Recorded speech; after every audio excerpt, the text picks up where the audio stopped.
Boas tardes, estamos na Rádio Transforma, nas entrevistas transformadoras.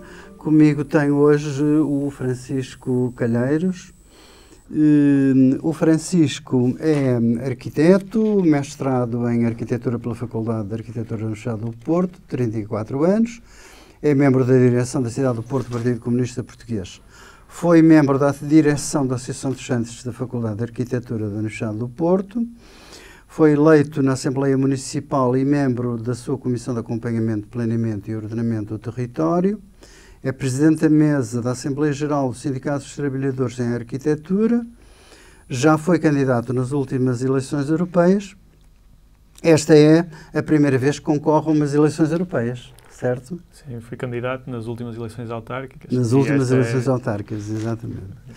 Francisco, é um prazer recebê-lo aqui na Rádio Transforma, que é um projeto de informação livre, de igualdade, liberdade e fraternidade sem fins lucrativos. A primeira questão que lhe vou colocar é precisamente sobre as eleições europeias do próximo 9 de junho. Que significado atribui o Francisco a este ato eleitoral, sabendo à partida do habitual nível de abstenção dos cidadãos, que em 2019 atingiu quase 70% de abstenção. Mais exatamente, 69,27%. Que significado então atribui a este ato eleitoral?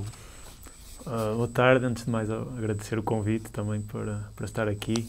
Bem, nós no Partido Comunista e na coligação na CDU encaramos este ato eleitoral com uma elevada importância do ponto de vista do ato democrático também do exercício do voto.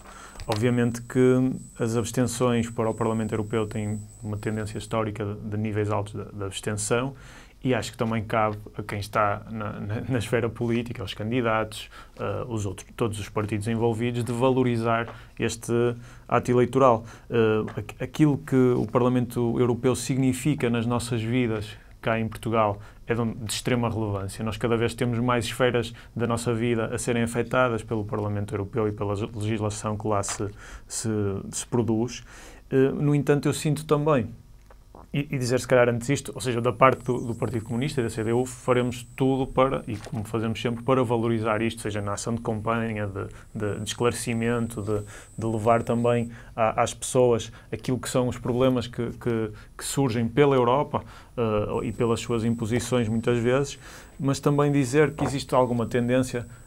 Lembro-me há um debate que tive há uns dias com outros candidatos que nos acusavam de, lá está o PCP a tentar fazer uma nacionalização dos temas da campanha. Ora, eu penso que é exatamente isto que se deve evitar, porque de facto não nos interessa discutir o Parlamento Europeu, senão também pela nossa própria condição como país integrante da Europa. Exatamente. Há sempre um enquadramento dos temas nacionais na Europa ou vice-versa, claro. ou a repercussão que tem a política nacional na própria Europa ou na União Europeia. A gente diz Europa, mas a Europa somos nós todos, não é? Claro. A União Europeia é uma coisa muito especial, nem sempre consensual, ou na maior parte das vezes não consensual, mas de qualquer maneira é sempre importante o enquadramento dos temas nacionais nos internacionais e vice-versa, não é? Sim, e sobre essa questão da Europa e da União Europeia, de facto, acho que importa salientar, não é? Porque a União Europeia não é a Europa e a Europa não é toda a União Europeia. Existe quase esta ideia, houve agora da iniciativa dos comuns que lançaram um grande apoio à candidatura da CDU, com uma recolha de, creio que, 200 apoiantes, etc. E eles diziam algo que era algo como a Europa não nasceu em Bruxelas, ou não começa em Bruxelas, a União Europeia. Quer especificar melhor assim. O que é a iniciativa dos comuns, Francisco? Não, nem era tanto por isso que eu estaria a falar, mas é uma data de gente independente que apoia o projeto político da CDU, ou seja, são pessoas sem filiação partidária, mas que acham que as políticas e o rumo do país que é preciso é representado, ou é melhor representado nas propostas que a CDU apresenta. Mas eu dizia isto porque, de facto, parece que Portugal se abriu ao mundo ou à Europa quando houve a União Europeia, ou quando foi criada a União Europeia. E não é de todo isso que a história nos diz. Não é? O que abriu Portugal ao mundo e à Europa também foi o 25 de Abril, foi a luta do povo português para acabar com a ditadura fascista que nos isolava do mundo, não é? E nós sempre fomos europeus. O projeto europeu de integração, que é a União Europeia, é um projeto político, como tal, tem também uma carga ideológica das decisões políticas que se toma lá, e acho que não podemos mascarar isto. Não quer dizer, no entanto, que por não concordarmos ou por acharmos que temos desta posição crítica, que não vale a pena lá estar, ou que tudo o que se passa lá é mau. Não. Tem que ter esta clareza de análise daquilo que é o projeto da União Europeia, e nós, como em qualquer outro palco, estaremos com competência, com responsabilidade, tentando valorizar e melhorar a vida dos portugueses naquilo que são as imposições que este projeto político está a ter para o nosso país. Muito bem. Uma segunda questão, e que tem a ver com estas eleições, eu vou-lhe perguntar o que é que representa, na realidade, o Parlamento Europeu de importante para os trabalhadores portugueses. E talvez, junto com esta questão, que influência pode ter, ou podem ter os resultados, nos resultados eleitorais, um ou mais candidatos do Partido Comunista Português nesse Parlamento, no fundo é isso.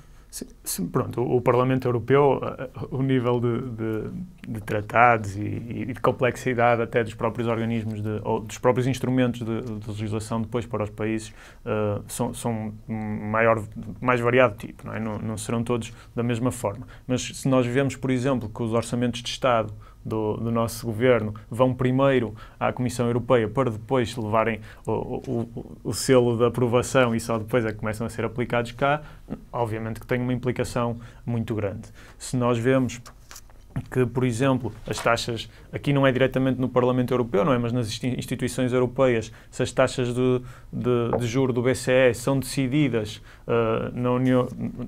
no Banco Central Europeu e que depois têm implicações em Portugal e no resto da Europa, mas que são completamente assimétricas desse ponto de vista, nós temos também que ter capacidade de contrariar este rumo que é levado. E aí, por exemplo, posso-lhe dar já um exemplo muito concreto daquilo que é o papel que os deputados do PCP, neste caso que foram os dois eleitos, né, da CDU, fizeram neste último mandato, onde só após a 7ª subida das taxas de juro e por causa da insistência dos deputados do PCP é que se discutiu no Parlamento Europeu a degradação das condições de vida do povo na Europa.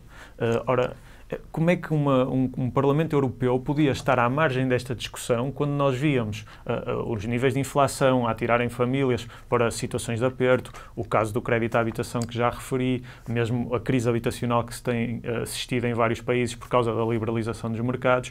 Ora, é preciso, no Parlamento Europeu, deputados que coloquem em questão este tipo de situações, pois sabemos que para deputados de lá que já defendem quase de forma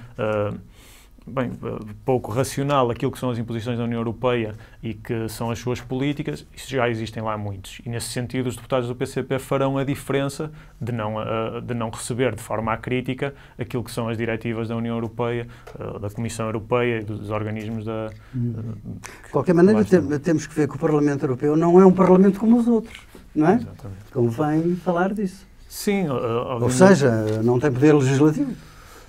Ou praticamente está esvaziado, não é? Claro, não é um Parlamento como os outros. Não, e a maior parte das questões depois têm que ser aprovadas pelos Parlamentos nacionais, embora também existem questões que nós temos de ter em conta. Por exemplo, a forma como se decide no Conselho Europeu, ou que existem decisões, tem vindo a perder o regime de unanimidade. Ou seja, onde todos os países eram colocados em pé de igualdade, bastava um não votar favoravelmente a alguma decisão que havia o chamado poder de veto. Isto tem vindo a ser perdido. Nós achamos que é um erro e temos batido pela própria unanimidade das decisões no Conselho Europeu exatamente por causa disso. Porque países como Portugal estarão sempre numa situação desigual, por assim dizer, e necessitam de usar este poder de veto para que as políticas que são lá decididas não sejam contrárias aos interesses nacionais, não é? E a perda de soberania que nós temos sofrido nos últimos anos, através das políticas comuns da União Europeia,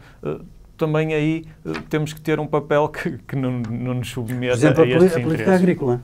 Por exemplo, ou a política comum de pescas, não é? Que são as duas mais faladas, e se nós virmos, lá está, se analisarmos concretamente aquilo que implicou no nosso país, nós vemos que perdemos metade da frota pesqueira, mas temos uma das maiores zonas exclusivas de pesca, não é?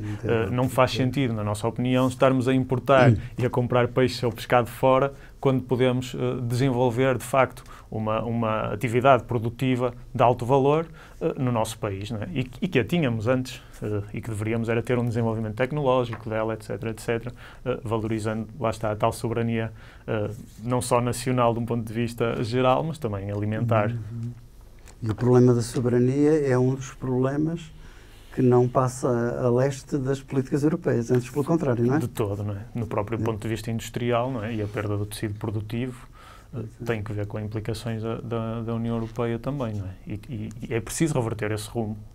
Essa é, de facto, a questão essencial. E colir um pouco com a nossa Constituição, não é? Também, exatamente. Eu costumo usar... Pelo menos no aspecto formal. Não, eu acho que colido no aspecto da vida diária das pessoas, claro, não é? Claro. Que é exatamente isso. No aspecto formal e não só, não é? Há algum entendimento que, se nós pensarmos na nossa Constituição da República, até nos valores de Abril, se nós os tentarmos pôr em prática realmente, se nós lutarmos e utilizarmos como referência a Constituição da República Portuguesa, nós iremos ver, muito provavelmente, que do lado de lá, do lado oposto, estará a União Europeia. E isso é um problema, porque significa que nós estamos a ser governados ao arrepio da nossa própria Constituição. Se nós pensarmos nas questões da habitação, nas questões até da defesa dos jovens no acesso ao primeiro emprego, nós não encontramos do lado da União Europeia quase um respaldo para estas decisões. Nós estamos a falar de uma União Europeia que, por causa das políticas de moeda única, também está assente em baixos salários, na precariedade, e isso tem que ser invertido, não é? Podemos entrar aqui em cada um dos temas, mas de facto esta ideia geral... falava-se muito da convergência. Não aconteceu. E estamos exatamente ao contrário, não é? Em termos de... Prometeram-nos a convergência em salários, não é? Que fosse isso. E não, divergimos. Nós, neste momento, o salário médio português está mais longe da média europeia, claro. E o que usavam como o grande salário médio que íamos alcançar era o da Alemanha, e também desse divergimos, obviamente. E quando nós percebemos também esta própria integração europeia é feita nesta procura de mercados que permitam uma procura de mão de obra mais barata. Não é? E Portugal encontra-se nessa posição na própria União Europeia, que tem as decisões centralizadas ao favor de um ou dois países, e que é também aí que se tem que inverter esse rumo. Se nós pensarmos na questão que falam muito dos fundos europeus que Portugal teve acesso, eu creio, posso estar errado, mas Portugal recebeu desde 96 qualquer coisa como 101 mil milhões de euros em fundos europeus. Mas nós vimos sair do país, por diversas formas, em juros, rendas, dividendos e lucros, creio que 168 mil milhões de euros. Ou seja, se nós formos fazer o saldo daquilo que é a riqueza produzida e que fica realmente no país, não será bem a coisa que pintam estes fundos europeus. As pessoas pensam sempre, porque nós, a Europa, recebemos muito dinheiro da Europa, mas não pensam, sim, e outra coisa, não se equaciona a parte contrária, nós também. Claro, obviamente. E os próprios fundos europeus não eram como assim dizer, uma benesse. Eles existiam porque percebiam que a integração europeia iria criar assimetrias no território europeu de vários países que tinham de ser corrigidos, com os países que iam mais beneficiar por isso, no caso da França e da Alemanha, contribuindo mais para um orçamento comunitário e, como tal, distribuindo nos países que tinham mais. E aí também, mais uma vez, os deputados do PCP são essenciais, porque quando nos querem começar a tirar, agora que o nosso tecido produtivo já não existe, agora em que o país tem os serviços públicos degradados, querem-nos começar a tirar os pactos de coesão, o Fundo Europeu e até a parte da política agrícola comum, nós temos que ter deputados lá que digam que não, que estes fundos têm que continuar a existir, porque senão vão ter consequências muito graves no país. Não é? Muito bem. Uma questão que tem a ver com a Europa, não é? Porque, ao fim e ao cabo, é na Europa que estamos, é da guerra da Ucrânia, não é? Que, enfim, não começou de facto em 2022, mas começou muito antes. O que eu lhe quero perguntar é o seguinte, e partindo de um pressuposto que o atual estado da guerra da Ucrânia e depois dos milhares de milhões que foram investidos em ajuda, eu utilizo ajuda entre comas, não é? Da comunidade internacional, chefiada pelos Estados Unidos, pelo Reino Unido, pela União Europeia e pela NATO, e dos enormes sacrifícios que no fim ao cabo todos fizemos devido às sanções que foram aplicadas à Federação Russa, o que parece iminente é a derrota da Ucrânia, não é? E, conhecendo a posição do seu partido, o que é que se lhe oferece dizer sobre isto? Neste momento, como é que estamos? Eu acho que os grandes derrotados, de facto, são primeiro o povo ucraniano, que está a ser utilizado como um palco de batalha para uma guerra que foi empurrado completamente. E acho que são os grandes derrotados, são todos os povos do mundo, não é? Porque a guerra não serve nenhum povo. Não serve o povo ucraniano, não serve o povo russo, não nos serve a nós, que há 50 anos atrás também nos libertámos da guerra fazendo o 25 de Abril, e nós precisamos de abrir os caminhos para a paz. Os caminhos para a paz podem ser abertos de diversas formas. Acusam muitas vezes o Partido Comunista de estar a ter um discurso que caracterizam como Miss Mundo, não é? Esta crítica a quem defende a paz acontece sempre nos momentos onde mais se quer incentivar a guerra, onde mais se quer incentivar a corrida aos armamentos. Mas, de facto, caminhos para a paz abrem-se através da diplomacia, através do diálogo, sentando à mesa todos os intervenientes, que aqui eu acho que não preciso de os nomear todos, porque estamos conscientes que é a NATO, é a União Europeia, são os Estados Unidos e é também a Rússia, obviamente, e a Ucrânia, e é preciso ter esse papel. Se nós pensarmos naquilo que a União Europeia, através dos seus representantes, tem feito desde o início da guerra, tem sido de instigação ao conflito, de corrida ao armamento, de dizer não aceitem a negociação, porque isto é até a última vida ucraniana e nós vamos dar as armas para que isso aconteça. Ora, este rumo tem que ser alterado. 2 anos passaram e quais foram as vantagens disso? Não vemos. E como tal, nós sentimos também que existe um grande alargar de apoio a esta necessidade da paz, seja pelas manifestações que têm existido pela paz, e que de facto as coisas começam a ser de tal forma incomportáveis, onde se percebe que nenhum nem outro provavelmente irão vencer esta guerra, que o caminho tem que ser este, um cessar-fogo imediato e abrir negociações. E aí os intervenientes decidirão aquilo que são as condições. De qualquer forma, há um chavão permanente e constante da propaganda oficial da União Europeia, em que nós somos obrigados a defender a Ucrânia, porque é na Ucrânia é a Ucrânia que está do lado da democracia e que, ao defender a Ucrânia, estamos a defender a democracia na Europa. O que é que tem a dizer sobre isto? Eu acho que não... Eu sei que é muitas vezes utilizada esta questão dos valores europeus e etc., mas o que é que são na prática? O que são os valores europeus? Eu acho que isso é uma construção que não existe, não é? Nós temos é que nos pugnar, e o país, no nosso caso Portugal, que é também aquilo que podemos influenciar, tem que cumprir a Constituição, e a nossa Constituição é muito clara em relação àquilo que são os conflitos internacionais, não é?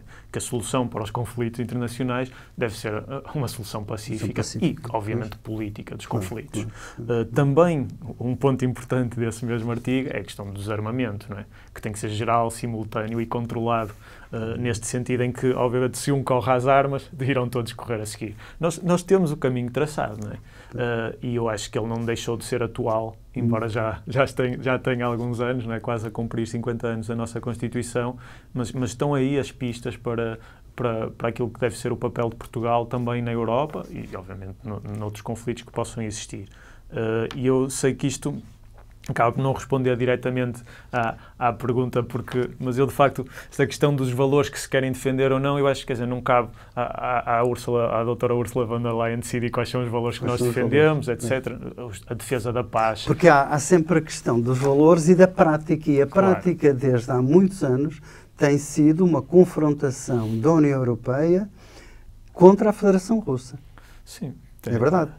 Nós sabemos a história e, de facto, a ingerência que também é um dos princípios, não é, da não ingerência que nós temos definido na nossa Constituição, existiu naquele território, tem vindo a existir com o chamado alargamento a leste da própria NATO, e que a Federação Russa não terá ficado indiferente a estas movimentações. Nós sabemos também aquilo que aconteceu com o golpe na Praça de Maidan, não é? Em que está documentado, embora agora importe esquecer um pouco do ponto de vista mediático, ficou esquecido, não é? Mas nós temos, por exemplo, não no caso da União Europeia, mas da secretária Victoria Nuland dos Estados Unidos, onde as suas declarações são claras em relação àquilo que estava a tentar fazer na Ucrânia. Sabemos, não é este o caminho que se tem que seguir. E há a recuperação da figura do Stefan Bandera, tido como democrata, não é? Quando a gente sabe muito bem o que é que ele era e o que é que significou na altura da resistência ao fascismo. A questão é que, independentemente de todo o contexto histórico que o meu partido sempre tentou fazer, não é? E foi muito prejudicado por isso, por dizer que as coisas não eram como estavam a pintá-las, que a guerra não tinha começado em 2022, mas independentemente de toda essa análise que possa ser feita e que muitos não a querem fazer, neste momento o que se tem que fazer é um cessar-fogo imediato, porque a quantidade de vidas que se está a perder e a destruição que está a ser feita, não é? Nós temos um escalar até do próprio discurso sobre a guerra que é preciso evitar ao máximo. Nós tivemos até cá em Portugal a dizer que os nossos jovens poderão ir morrer onde a NATO enviar. Quer dizer, não é compreensível que este tipo de discurso se esteja a naturalizar, e da nossa parte faremos, ainda que muitos tentem que não o façamos, nós continuaremos a lutar pela paz e por uma Europa que nós achamos que é possível dos trabalhadores e dos povos e que vivam em cooperação e com Estados iguais em direitos. Claro. E há também o facto de estarmos provavelmente todos a ser penalizados por um possível aumento ou proposta de aumento de verbas para a defesa. Claro. Mas defesa de quê? Defendemos de quem, afinal? Sim, e a questão não é necessariamente nessa. Eu tenho visto muito em alguns debates e em propostas de outros partidos que, até preocupados que a indústria do armamento, o importante é que ela possa ser desenvolvida também em Portugal. Esta não é a questão que se coloca, quer dizer, nós temos que não é correr ao armamento, nós temos que parar com aquilo que está a ser. É também uma questão de atitude, não é?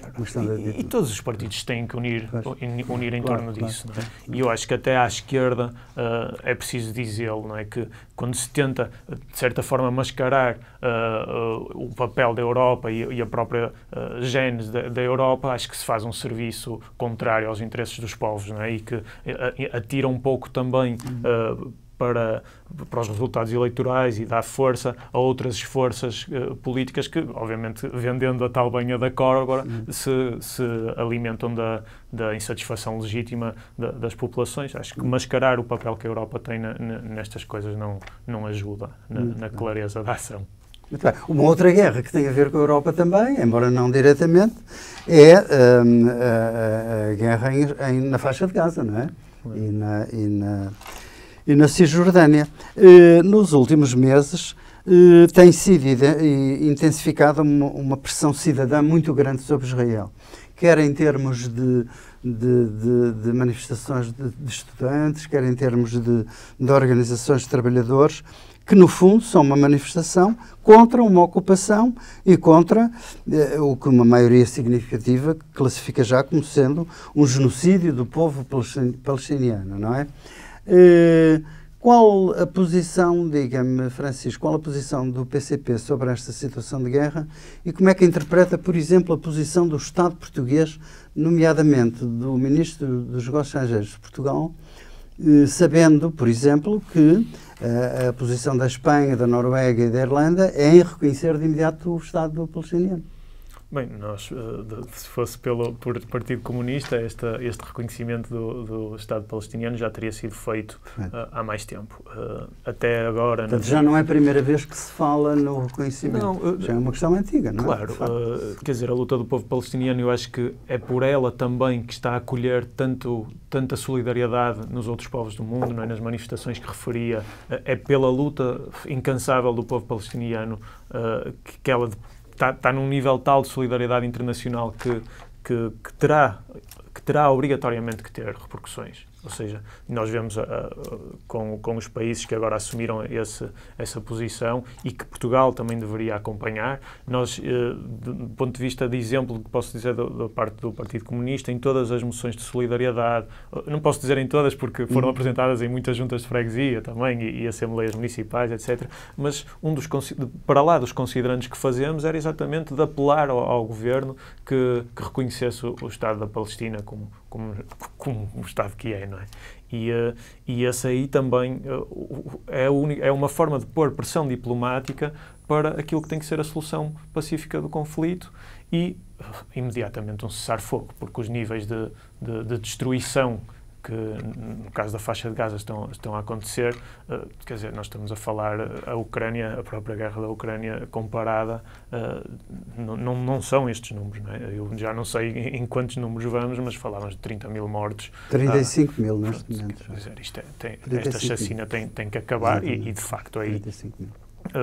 São números da semana passada, mais de 35 mil. Ascende a 35 mil. Claro, acho que ainda por cima a percentagem de crianças é uma coisa também assustadora. E os feridos e as consequências na vida de quem sobrevive que ficam para sempre, não é?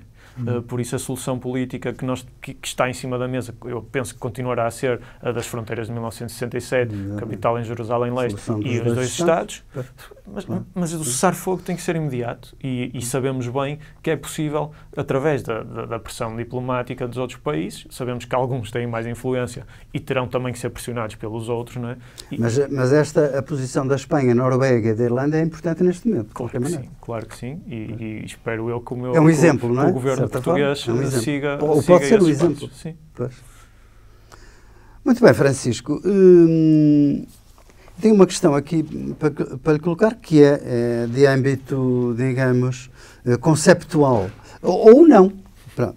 Eu diria que a esquerda portuguesa, ou perguntaria se a esquerda portuguesa estará de facto em declínio, como se diz muito por aí, perante o ascenso da extrema-direita e de uma direita cada vez mais reacionária em Portugal e no resto da Europa, estará em declínio?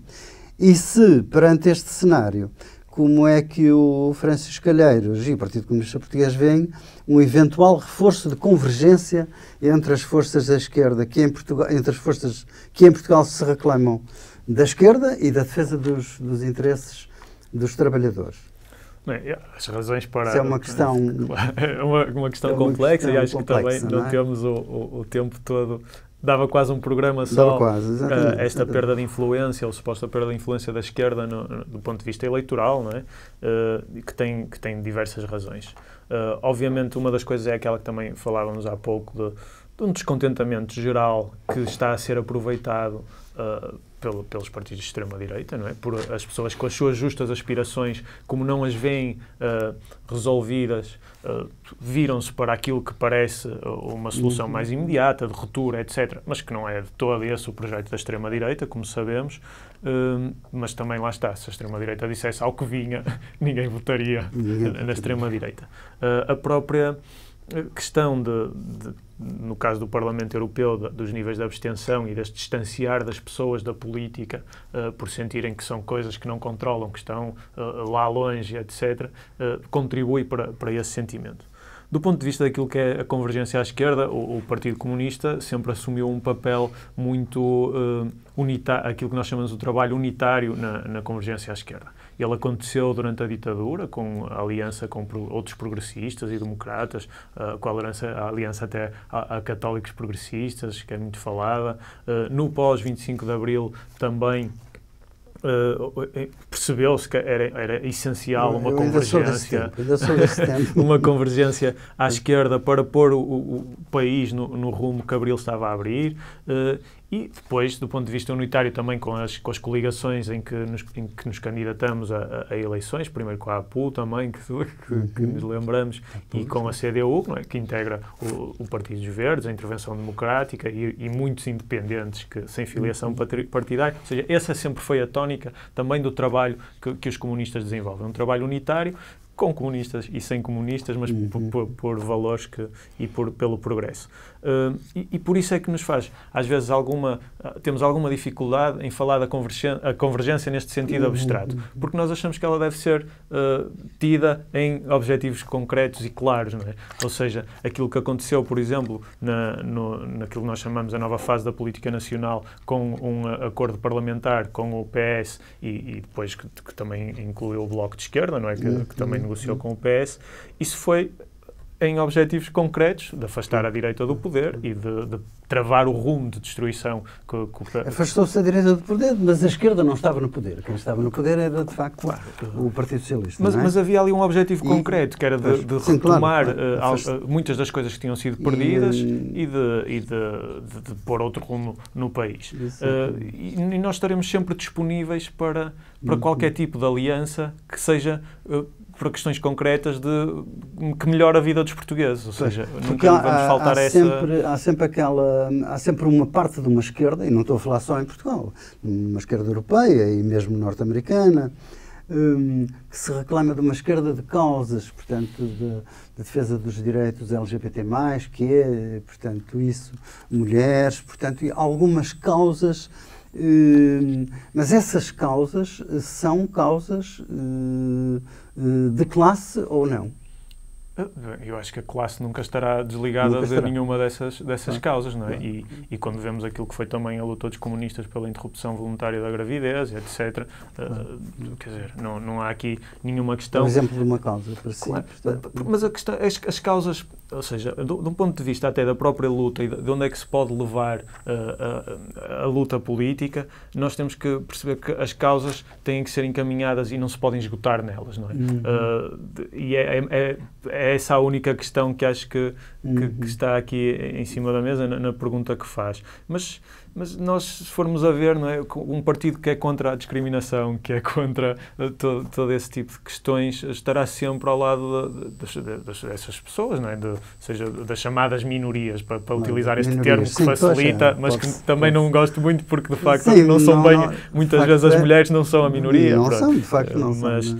Mas acho que não são questões que são atuais, que são será causa de união e não de fratura. E têm sempre que ser causa de união, porque de outra forma não existe.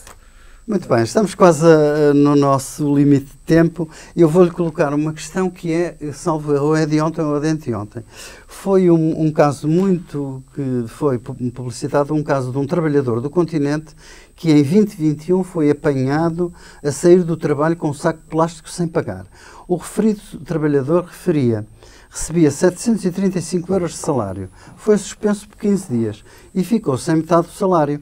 O prejuízo para a empresa foi de 2 cêntimos, que é o preço do saco, embora o funcionário o tenha devolvido. O trabalhador então colocou um processo à empresa. O Tribunal de Sintra não lhe deu razão numa parte inicial e classificou a decisão do empregador como proporcional, adequada e necessária. Estou a citar. O trabalhador recorreu então para a Relação de Lisboa, que concluiu que o castigo era desproporcional, e estou a citar também. Perante isto, o Continente apresentou recurso ao Supremo, que concluiu que a decisão do hipermercado teve, e estou a citar outra vez, uma grande desproporção entre os valores do bem que o autor se tentou apropriar e o corte do salário já por si reduzido. Quer comentar este caso? Parece que foi emblemático em toda a comunicação social nos últimos 2 dias. Sim, eu não conheço o caso em detalhe, não é? Vi também na comunicação social que tinha acontecido. E acho que, obviamente, não entrando no caso específico em si, porque não tenho conhecimento de tudo o que terá acontecido, parece-me que é, no mínimo, risível, dada a desproporção dos próprios dados que o Alfredo mencionou, não é? Eu acho que mas é também sintomático de uma certa questão, não é? Primeiro, esta justiça estranha que faz com que um trabalhador que levou um saco de plástico possa ser penalizado quando o seu salário já é uma penalização em si. Porque há uma coisa que é interessante e que eu partilho aqui, então não é muito exata aquilo que eu vou dizer, mas que é real na mensagem. Um trabalhador, muitas vezes, se nós virmos, por exemplo, na Galp, etc., há uns tempos davam-me esses dados, na Galp um trabalhador precisa de trabalhar menos de 1 hora para pagar o seu próprio salário, em termos produtivos. O que significa que o restante das horas de trabalho vão diretamente para o patrão. Obviamente dirão os liberais, dirá a direita, mas as despesas depois... Bem, mas quer dizer, nem 1 hora... Certamente aqui alguma coisa está mal. E por isso esta desproporção é que era preciso atacar. Obviamente essa desproporção, do ponto de vista se o Tribunal decidiu a favor do trabalhador... Teve ir ao Supremo para o Supremo... Pronto, mas está decidido, e está decidida que houve uma desproporção, mas também esta desproporção daquilo que é a riqueza produzida e a riqueza que vai para os trabalhadores tem que ser atacada. Nós vivemos num país cada vez mais desigual. Nós temos, estes são dados também recentes, dos 560 mil euros por hora no primeiro trimestre para a banca. Bem, os números são tantos e quer dizer, e já os dizemos tantas vezes que de facto já nem causam quase às vezes aflição, mas é essa desproporção que temos que muitas vezes. Muito obrigado, Francisco. Foi um prazer recebê-lo aqui. Obrigado. Muitas felicidades para si e para a sua campanha. Obrigado. Termino com um apelo para participarem, colocarem um gosto e subscreverem o canal da Rádio Transforma e da revista Em Comunidade. Despeço-me com a amizade. Uma boa tarde.